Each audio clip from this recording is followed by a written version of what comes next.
The missing persons case of Jennifer Kesse. Jennifer Joyce Kesse was an American woman from Orlando, Florida, who's been missing since January 23, 2006. Shortly after she vanished, Jennifer's car was discovered parked around a mile from her home. Security footage recorded a person parking Jennifer's car and walking away. The person could not be identified due to poor camera quality and the absence of any visual distinguishing physical features. The case received local and national press attention.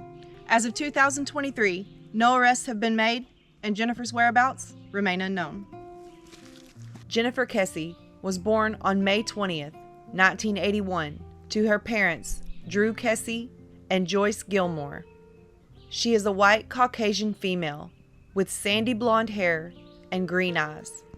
She is 5 foot 8 inches tall and weighs 135 pounds.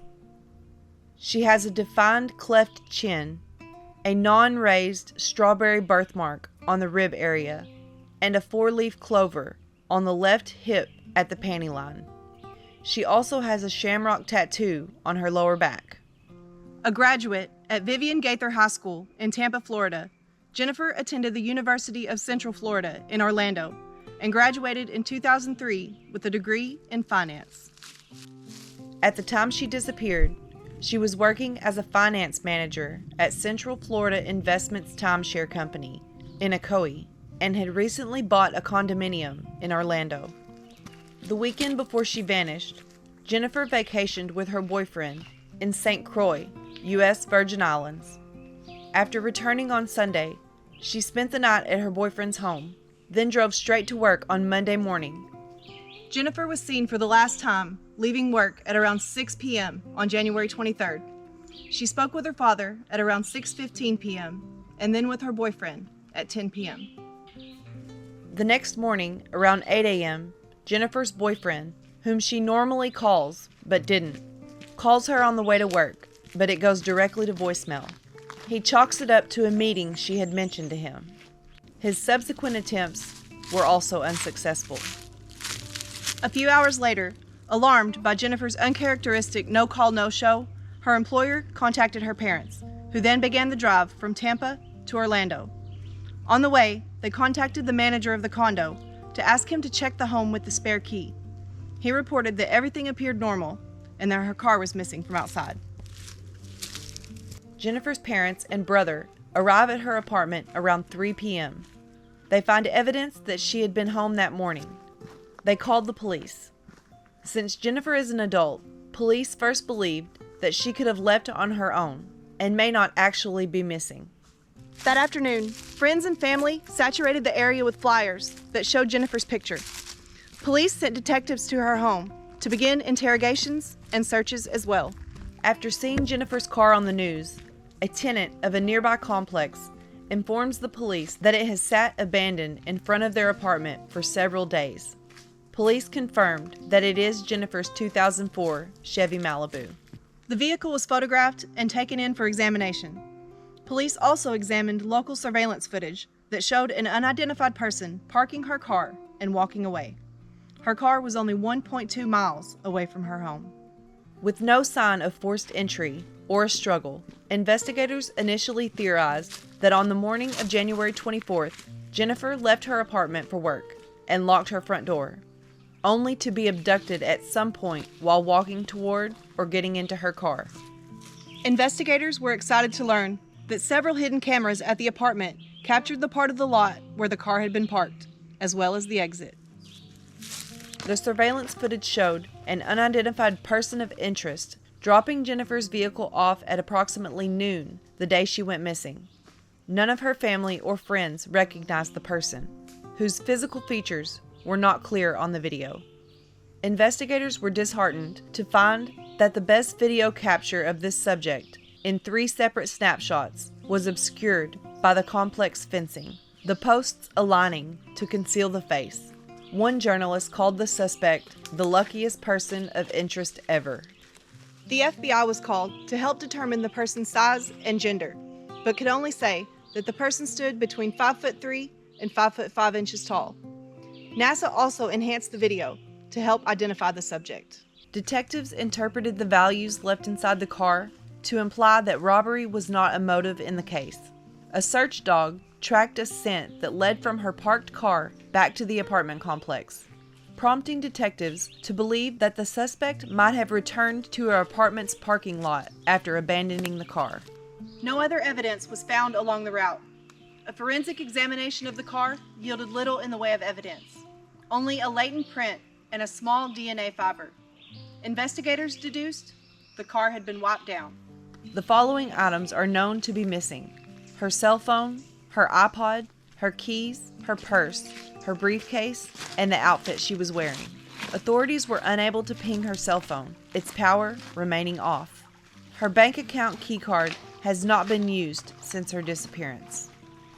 As is customary, investigators first questioned Jennifer's immediate family and close friends to see if any of them would have a motive to abduct her. Her ex-boyfriend, recently upset and wishing to get back together with her, was also interrogated, but it was concluded that he had nothing to do with her abduction. Her current boyfriend was also questioned, but his alibi checked out, eliminating him as a suspect. At the time of her disappearance, Jennifer's condominium complex had been undergoing a major expansion, and many of the laborers on site were non-English speaking. Jennifer told family members on several occasions that the construction workers constantly catcalled, whistled, and harassed her. Due to the language barrier, investigators were unable to interrogate many of them. No other leads regarding them were discovered. Detectives then turned their focus to her place of employment and began questioning coworkers. Her computer was taken for examination, where it revealed that a manager where she worked desired a relationship with her, but that she had refused his advances because she was opposed to workplace relationships. Detectives interviewed this manager multiple times, but ultimately ruled him out as a suspect. Investigators and Jennifer's friends and family remain open to the theory that she fell victim to human trafficking, but consider it less likely than others. In May 2007, Jennifer's company, led by David A. Siegel, offered a $1 million reward for information leading to her whereabouts, with a July 4th deadline and the stipulation that she had to be alive. It was never claimed. A $5,000 reward for information leading to the whereabouts of her remains was available through Central Florida Crime Line. The case received state and national press attention at the time of her disappearance.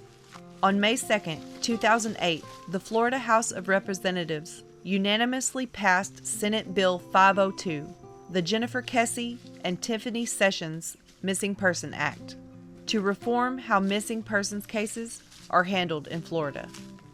As of June 10, 2010, the FBI has taken over the case from the Orlando Police Department with the urging of Police Chief Val Demings.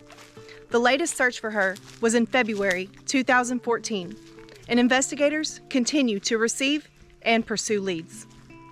In 2018, Jennifer's parents filed suit against the Orlando Police Department to gain access to police records on the case. The lawsuit was settled in March 2019, allowing the family access to 16,000 pages of records.